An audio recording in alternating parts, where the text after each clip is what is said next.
अली खेमेनेई के नेतृत्व वाले ईरान में जब धार्मिक नेतृत्व पर संकट आता है तो दुनिया भर में रहने वाले ईरान से ताल्लुक़ रखने वाले इस्लामिक धर्म मानने वाले लोग शोक व्यक्त करते हैं। यह केवल व्यक्ति के जाने का दुख नहीं होता, बल्कि यह आस्था, परंपरा और आध्यात्मिक जुड़ाव का प्रतीक होता है।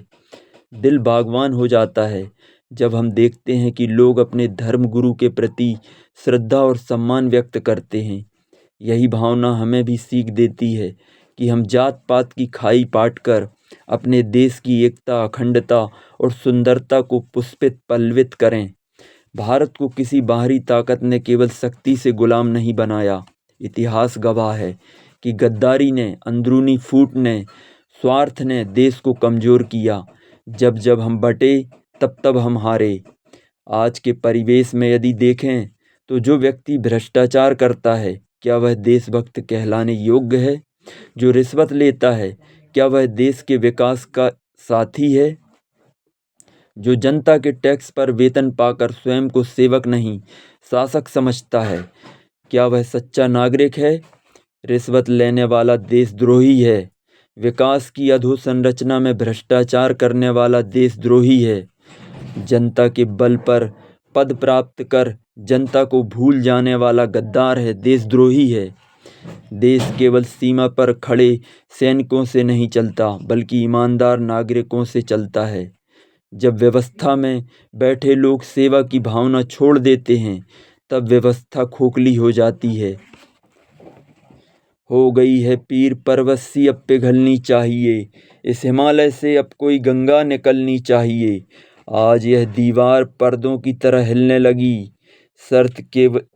शर्त लेकिन थी कि ये बुनियाद हिलनी चाहिए। हर सड़क पर, हर गली में, हर नगर, हर गांव में हाथ लहराते हुए हर लाश चलनी चाहिए। सिर्फ हंगामा खड़ा करना मेरा मकसद नहीं। मेरी कोशिश है कि ये सूरत बदलनी चाहिए। मेरे सीने में नहीं तो तेरे सीने में सही, हो कहीं भी आग, लेकिन आग जलनी चाहिए। ये पंक्तियाँ केवल कविता नहीं हैं, यह चेतना का शंखनाद है। सिर्फ नारे लगाने से परिवर्तन नहीं आता। परिवर्तन तब आता है जब बुनियाद हिलती है, सोच की, व्यवस्था की, मानसिकता की। आज आवश्यकता है जाति से ऊपर उठने की, धर्म से ऊपर राष्ट्र को रखने की, धर्म और राष्ट्र का सम्मान करने की, सेवा को शासन से ऊपर रखने की, ईमानदारी को सबसे बड़ी ताकत बनाने की। भारत की शक्ति उसकी विविधता है, उसकी आत्मा, उसकी एकता है।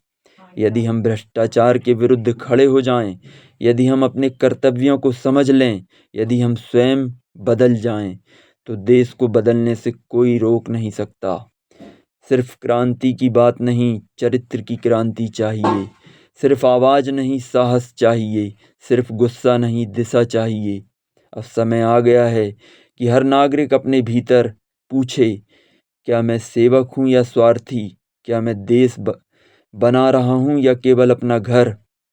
अगर हर दिल में आग जलेगी तो यह आग विनाश की नहीं, निर्माण की होगी।